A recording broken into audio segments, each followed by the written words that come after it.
आपण एक गट राहिली. तीर्थयात्रा खूप करतो आपण, त्या केल्याच पाहिजेत. आता तुम्हाला थोडस हे सांगणं गरजेचं आहे. तीर्थयात्रा सफल व्हावी यासाठी प्रयत्न करावा. तीर्थयात्रा सफल कोणाची होते? ज्याचे हात नियमात राहतील, ज्याचे पाय नियमात राहतील आणि ज्याची वाणी नियंत्रित राहील, ज्याचं मन नियंत्रित राहील, त्याला तीर्थाचं चांगलं फळ मिळेल. नाहीतर तीर्थयात्रेचा उपयोग काय? मी म्हणत नाही, कबीरजी म्हणतात की बाबा रे, किती दिवस जरी तीर्थयात्रा केल्या आणि मनशुद्धी जर नसेल तर फार सुंदर वचन आहे. नाय धोए क्या भया मन का मैल न जाय, मीन सदा जल में रहे धोए बास न जाए. धोने से क्या होगा? मछली युगों से पानी में ही रहती आ रही है, फिर भी दुर्गंध नहीं जाती. बरं, फार गरजेचं आहे की तीर्थयात्रा करताना माझ्या आतला मनही गेला पाहिजे, यासाठी प्रयत्न केले पाहिजे. वेगवेगळे तीर्थ सांगितलेले आता ते तुम्हाला मी सांगतो. हो काय माझा बरं का. त्यासाठी विद्वानासाठी विद्यातीर्थ आहे.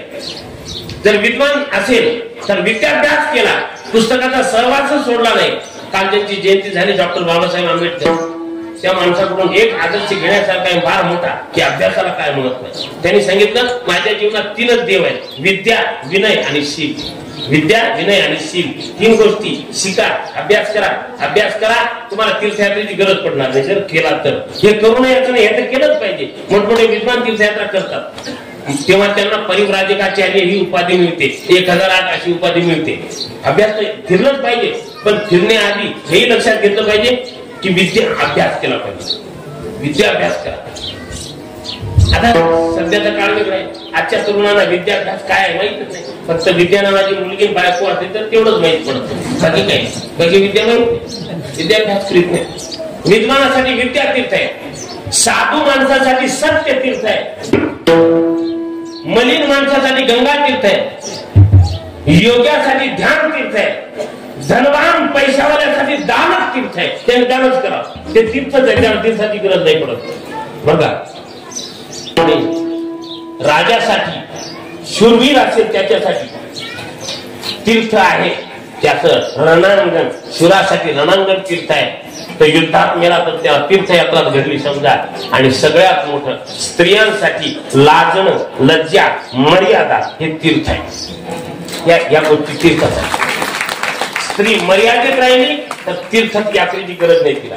स्त्रीने मर्यादा नाही ओलांडली तर तीर्थ स्वरूपच आहे ती माऊली. म्हणून या सगळ्या गोष्टी महत्वाच्या आहेत. श्लोकच आहे की विद्या तीर्थे जगती विबुधा साधव सत्य तीर्थे गंगा तीर्थे मलिन मनसो योगिनो ध्यान तीर्थे सिधारा तीर्थे धरणीपतयो दान तीर्थे धनाढ्या लज्जा तीर्थ मुकुल युवतयः पातकं चालयन्ते. असा श्लोक आहे. बरोबर. आता या श्लोकानुसार बोलायचं मला विस्तार फार वाढतो, म्हणून या तीर्थांची मर्यादा लक्षात घ्या. अनेक तीर्थ आहेत. इथं मुख्य मुख्य तीर्थे सांगितली. या व्यतिरिक्त आपण जिथं राहतो या परिसरामध्ये प्रतिष्ठान, पैठण हे महान तीर्थ आहे. वारकऱ्यांसाठी सगळ्यात मोठं तीर्थ आहे. वाराणसी, गया, पाहिली, द्वारका, परिणय, तुका, पंढरीचं एवढं महात्म्य आहे. हो, सकळ तीर्थावनी पंढरी हे मुकुटमणी म्हणून पंढरपूर, आळंदी, देहू, पैठण हे आपली तीर्थक्षेत्रच आहेत. सगळा भारत आपल्यासाठी आराध्य आहे. ही भारत भूमी म्हणजे भूमीचा एक चिन्मय, दिव्य, तेजस्वी तुकडा आहे. जगात अनेक देश आहेत. या अनेक देशामध्ये एवढा तुकडा आहे भूमीचा जो दिव्य मानला जातो. इथे संतांनी, देवांनी अवतार घेतले. ही दिव्य भूमी आहे आणि या भूमीत आपण आहोत. हे आपलं भाग्य आहे आणि आपण हे सगळं अनुभवतो. हे भारतातच होतं. काय भारत माता, भारताची राष्ट्रभक्ती एवढे पवित्र.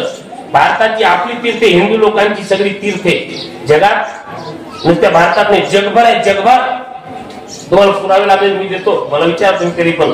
तीर्थांक नावाचं पुस्तक आहे, कल्याणने प्रसिद्ध केलेलं.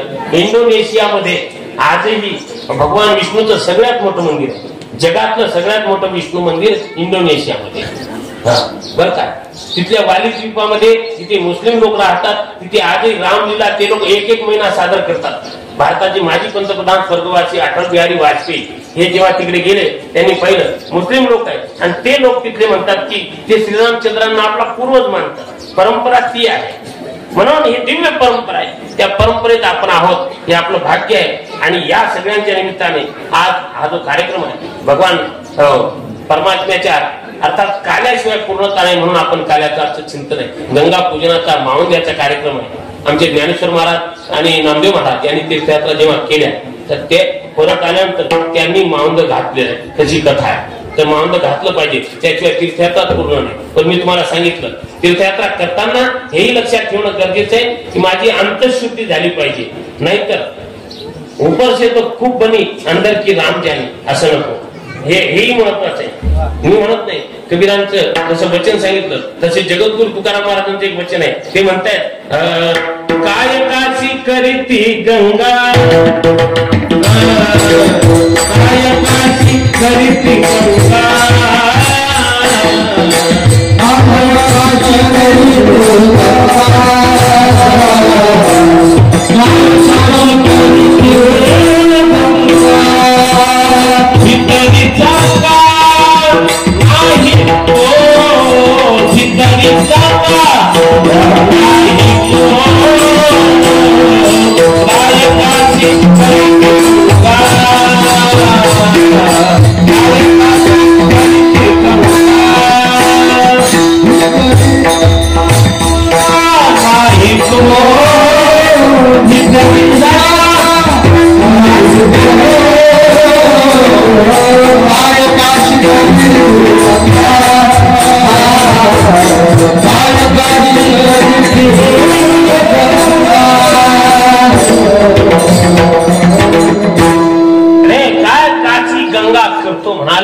भीतरी चांगला आतूनही चांगले. आणि यात्रा करणारी मंडळी आतूनही चांगली आहे म्हणून या कार्यक्रम ठेवलाय. आतून चांगली नसलेली माणसं जाऊ द्या ना आपली झाली तीर्थयात्रा काय करायचं कशाला आनंद आनंद ते आनंद करून देव काय द्याला करायचं नाही ना तो कारण सांगतो. तमन्ना अगर साथ हो तो रास्ते निकल आते हैं और दिल में तमन्ना न हो तो फिर बहाने निकल आते हैं. थँक्यू. बहाने निकल आते हैं कारण नको. हे कारण नाही सांगितली करायचा तो एक तारीख टळली तरी पुन्हा ठेवलं याला म्हणतात प्रेम. आणि एक लक्षात घ्या की आपल्या कार्यक्रमाची सांगता काल्याने परमार्थाची पूर्णता ती काल्याने आणि जीवनाची पूर्णता ती काल्यानेच होते. काल्याशिवाय होत नाही म्हणून काल्याचं आयोजन आहे. आता हा जो काला आहे का करतात आणि याचे नियम आहेत की काल्याच्या कीर्तनामध्ये आता एक तर इथे देवाची कथा होते आणि कथा म्हणजे तीर्थयात्राच असते. त्रिवेणी संगमात स्नान केल्याचं जे पुण्य आहे तेच पुण्य कथेत बसण्याचं आहे. कथा त्रिवेणी संगम देव भक्त आणि नाम तेथीचे उत्तम चरण रजवंदिता. तुम्ही इथे बसलात तर ही तीर्थयात्रा पुन्हा तुम्हाला घडते आहे. या सगळ्या सोबत तीर्थयात्रेचं पुण्य आपण अर्जित करतो सहज. मी म्हणत नाही संस्कृत श्लोक आहे की गंगा यमुना आणि सगळ्या पवित्र नद्या तिथे आहेत जिथे हरिकथा आहे. तत्रैव गंगा यमुना त्रिवेणी गोदावरी सिंधू सरस्वती च सर्वाणि तीर्थानि वसन्ति तत्र यत्राच्युतोदार कथा प्रसंगः. जिथे अच्युताच्या कथेचा प्रसंग आहे तिथे या सगळ्या नद्या सगळी पवित्र तीर्थे आपण येऊन राहतात. आणि भगवान श्रीकृष्णाचं चरित्र तारू भवसागरीचे उंच नीच अधिकारी. काल्याच्या कीर्तनामध्ये भगवान श्रीकृष्णाच्या चरित्राचा विचार करावा. तत्पूर्वी अभंगाचा विचार काला काय हे आधी समजणं गरजेचं आहे. काय या काल्याचा अर्थ? काला या शब्दाला 2-3 महत्वाचे अर्थ आहेत. एक काला आहे जो सत्कर्माचा काला आहे. सत्कर्माचा काला अर्थात सत्कर्म प्रसाद ज्याने मिळतो तो काला. दुसरा ज्याला वेदांतामध्ये जीव ब्रह्मैक्य काला म्हणतात तोही आहे. पण त्या सगळ्या बरोबर हरिनामाचा काला हाही काला आहे. काल्याचे 3 प्रकार आहेत. काल्यासाठी 3 प्रकारची भूमी आहे. काल्यासाठी 3 प्रकारचे देह आहे बर का. स्थूल देहासाठी जो काला आहे तो दही आणि लह्याचा काला आहे. त्याने पुष्टी मिळते. जीव ब्रह्मैक्य काला हा सूक्ष्म देहासाठी आहे त्याने शुद्धी होते बर का. आणि त्यानंतर हरिनामाचा काला तो कारण देहासाठी ज्याने पूर्णपणे अज्ञान निवृत्ती होते. जीव ब्रह्मैक्य आणि हरिनामाचा काला हा दोन्हीकडे तुम्ही वापरू शकता. मला माहित आहे एवढं जास्त खोलात गेल झोप येईल तुम्हाला म्हणून तिकडे जात नाही. कारण इकडे ही सवय आहे आमची त्याकरता तिकडे स्पर्श करावा लागतो पण काला काय याचे 2-3 हे अर्थ आहेत. अर्थ सांगताना एक ध्वनिजन्य अर्थ असतो, एक पदजन्य अर्थ असतो आणि एक क्रियाजन्य अर्थ असतो. याचा विचार करू. विठाल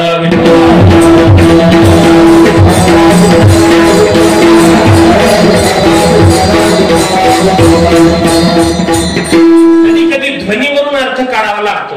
ध्वनीवरून अर्थ कसा काढतात? जसं तुम्ही एखाद्या गावामध्ये गेलात आणि गावात गेल्यानंतर त्या ठिकाणी तुम्हाला ऐकायला आलं की लक्ष्मी कौस्तुभ पारिजातक सुरा धन्वंतरी चंद्रमा असं ऐकायला आलं. तर हे आवाज ऐकला, ध्वनी ऐकला, हे ऐकून तुम्हाला काय लक्षात आलं? काय चाललंय तिथे? लग्न चाललेलं आहे. मृत्यू वगैरे झालेला आहे का? नाही, लग्न चाललेलं आहे. आणि एखाद्या घरी तुम्ही जातात समोरून आणि तिथे चाललेलं आहे. बरा माणूस होता हो, कसा काय गेला? या आवाजावरून काय लक्षात आलं? तिथे कोणीतरी गेलेला आहे. ध्वनीवरून कळतं. आणि आवाजावरून आपल्याला कुंडली एक वरदा हरी विठ्ठल ऐका काय चाललंय तिथं? इथं चाललेलं आहे. हे कशावरून कळलं? ध्वनीजन्य अर्थ म्हणतात. दुसरा अर्थ आहे महाराज क्रियाजन्य. क्रियाजन्य म्हणजे क्रियेवरून अर्थ काढणं. क्रिया काय त्याच्यावरून अर्थ. शाळेमध्ये तुम्ही म्हणजे लहान आता पोरं जेव्हा शाळा शिकतात, आपणही शिकत होतो तेव्हा असं होतं, बाहेर जर जायचं असेल तर गुरुजीकडे बोट दाखवण्यात पद्धत होती. गुरुजी सर ही क्रिया आहे. या क्रियेवरून गुरुजी लक्षात येते की मुलाला बाहेर जायचं लघुशंकेसाठी. क्रियेवरून समजून घ्यायचं. एखादा माणूस आपल्याला सप्ताह चालू कार्यक्रम चालू आहे, कार्याचं कीर्तन लांबलेलं आहे, तो महाराजाकडे पाहून महाराज समजून जायचं याला भूक लागलेली आहे. क्रियाजन्य अर्थ आहे. म्हणलं पण म्हणत नाही. हे खाऊन पिऊन बसलेले आहेत ते झालेले आहेत, आता कुठे जात नाहीत ते, म्हणून तारा म्हणून चाललेलं आहे. वा क्रियाजन्य. आणि अशी व्यवस्था पाहिजे. आधी जेवण म्हणजे जात नाही. काही काही ठिकाणी पंक्ती लोक थांबवतात कारण खाल्ले की निघून जातात. तिथं तसं नाही बरं का. हे वैशिष्ट्य आहे. आधी भोजन प्रसाद आणि तृप्त मनाने भोजन. पेट में अनाज नाही तो शृंगार की क्या पोटात अन्न नाही ते बसले असते का? तोंडात ते पडलेले तेव्हा लक्षात आलं असतं. आणि मग एकमेकांना तसं काही नाही. क्रियाजन्य अर्थ आणि एक आहे पदजन्य अर्थ. पदाचे अर्थ भिन्न भिन्न होतात. तर ते काला जे पद आहे याचे अर्थ फार सुंदर आहे. हा जो सत्कर्मरूपी काल आहे, काल्यातून हे एक सत्कर्म आहे. काल्यातून जीव ब्रह्मेचे ज्ञान होतं हो, म्हणून तोही काला आहे. आणि त्याबरोबर हरिनामाचा काला हा एक सगळ्यांसाठी असलेला काला आहे. आणि हाच काला खाण्यासाठी आम्ही इथं येऊ. महाराज पहिल्या चरणासाठी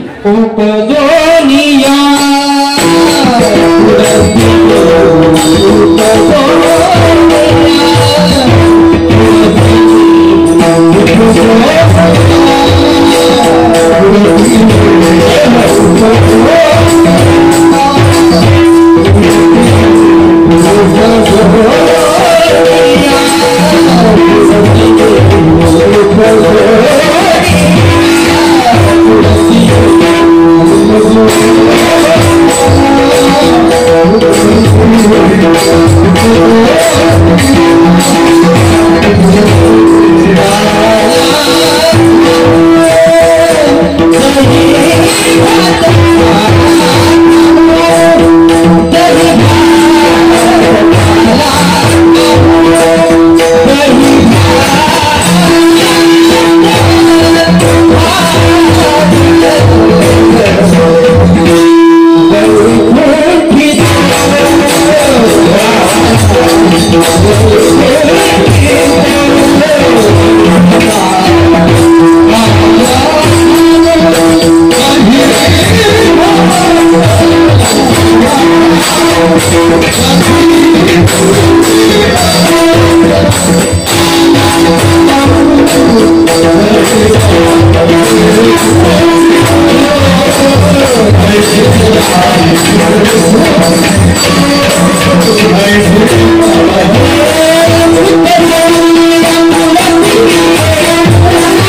शेतकऱ्याची सून सुनील महाराज. मी म्हणालो ना आवाज कसा आहे, रियाज आहे मला आपलं, नाही तर मग रूप पातालोचनी सुख असं नाही, ओरिजिनल आहे, सुंदर आहे. ऐका, प्रथम चरण लक्षात घ्या. उपजोनिया पुढती येऊ काला खाऊदय भात. हा जो काला सांगितला, या काल्याचा आनंद घेण्यासाठी महाराज म्हणतात आम्ही इथे येऊ, पुन्हा पुन्हा जन्माला येऊ. आता इथे प्रश्न असा आहे, येऊ म्हणतात इको कमी, ऐका, येऊ म्हणतात तर येऊ झिरो झिरो. येऊ म्हणतात, येऊ कोण म्हणू शकतो, येईन असं कोण म्हणू शकतो, तोच येऊ शकतो जो येण्याच्या बाबतीत स्वतंत्र आहे. मी पुन्हा येईन असं कोण म्हणू शकतो, ज्याला माहित आहे की मी येणारच आहे तोच म्हणू शकतो. हे भविष्याच्या संदर्भात बोलणं आहे, याला प्रतिज्ञा म्हणतात. प्रतिज्ञा अर्थात भविष्यातलं एखादं कर्तव्य करण्याविषयी पण करणे, निश्चय करणे, त्याला म्हणतात प्रतिज्ञा. प्रतिज्ञा करायला काय कोणी करू शकेल, पण टिकत नाही. एक माणूस पंढरपुरात बळजबरीने आग्रहाने नेलं, त्याला गेला, पण तिथं गेल्यानंतर त्याला त्रस्त झाला. जरा तो पहिल्यांदाच गेला होता, स्नानाला गेला, तर तिथे लगेच हजर झाले ब्राह्मण. हा चला संकल्प करा, काहीतरी संकल्प करा. कसा बसा निसटला, कुंडलिकरायाच्या दर्शनात गेला, तिथले ब्राह्मणाने धरलं, दक्षिणा टाका दक्षिणा, सोडत नाही ते. आणि बरीच माणसं ह्या पंडित लोकांच्या मुळे तिकडे जायला भितात. ही वस्तुस्थिती आहे महाराज, त्याचा बाजार करून टाकलाय. त्यामुळं दुसरं पुढे जा, मंदिरात गेले धरली असं नव्हतं. आता तसं नाही, आता जरा व्यवस्थित आहे, पण असं झाल्यामुळं तो कंटाळला. तुम्हाला हे काय देवदेव करायला आलो, हे काय लागलं मला. परत जाण्याआधी एकदा स्नान करा म्हणून स्नानाला गेला, तर पुन्हा तेच पंडित हजर. मग करा संकल्प करा, काहीतरी संकल्प सोडा आणि द्या दान. त्याने सांगितलं हा मी संकल्प करतो. म्हणले काय संकल्प आहे, मी पुन्हा पंढरपुरात येणार नाही असा माझा संकल्प आहे. या संकल्पाला काही अर्थ आहे का असे सांगा. ही प्रतिज्ञा उपयोगाची नाही. प्रतिज्ञा मी आवाळा हात लावणार नाही, काय प्रतिज्ञा, अशी प्रतिज्ञा करून चालत नाही बरं का. प्रतिज्ञा रास्त करावी. महाराज जे म्हणतात की आम्ही पुन्हा येऊ, प्रतिज्ञा जमते का अशी करायला. तुम्ही येणार आहे कशावरून, हे कशासाठी बोलतायत. आणि अधिकार त्याला स्वातंत्र्य लागतं, नियम आहे. जो इथे येतो तो कर्माच्या अधीन होऊन येतो. कर्माशिवाय माणसाला जन्म नाही. कर्म आहे, याच्यामध्ये 2-3 कारण आहेत, पण कर्म माऊली ज्ञानोबरायांनी म्हटलेलं आहे. अगा कर्मी जे उरावे तैतीही सुखदुःखी फळावे, तया ते भोगावया यावे देहा एका. कर्म भोगण्यासाठी इथे यावं लागतं. हा एक भाग. जसं वचन आहे, केले कर्म झाले, केले कर्म झाले, केले कर्म झाले, केले कर्म झाले, त्याची भोगाले, केले कर्म झाले, त्याची भोगाले, भोगले मिळायची आधी मुक्ती, आधी मुक्ती जाता, आधी मुक्ती जाता, आधी मुक्ती जाता. केले कर्म झाले, त्याची भोग आले. कर्मानुसार या ठिकाणी यावं लागतं. कर्म मागचं उरलेलं असेल तर जन्माला यावं लागतं. बरं, जीव तुम्ही आम्ही इथे आलो तर कर्मानुसार. इथे देव येतो, तो स्वतंत्र आहे, सर्वतंत्र आहे, पण तो येत नाही, त्याला आणावं लागतं. देवाला आणावं लागतं. तशी वचनही आहे, तशी प्रमाण आहे की आणि येला रूप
दासी